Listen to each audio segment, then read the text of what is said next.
الذين يقاتلون بأنهم ظلموا وإن الله على نصرهم لقدير. الذين أخرجوا من ديارهم بغير حق إلا أن يقولوا ربنا الله ولولا دفع الله الناس بعضهم ببعض لهدمت صوامع وبيع وصلوات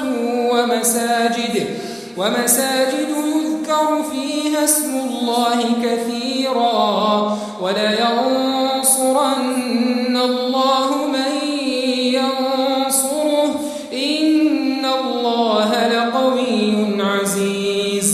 الذين إن مكناهم في الأرض أقاموا الصلاة وآتوا الزكاة وأمروا بالمعروف ونهوا عن المنكر ولله عاقبة الأمور.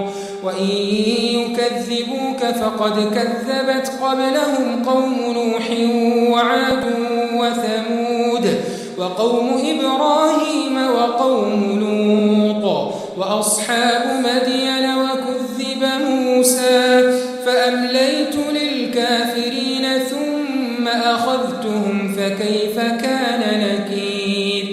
فكأي من قرية أهلكناها وهي ظالمة فهي خاوية على عروشها وبئر معطلة وقصر مشيد. أفلم يسيروا في الأرض فتكون لهم قلوب يعقلون بها أو آذان يسمعون بها فإنها لا تعمى الأبصار ولكن تعمى القلوب التي في الصدور.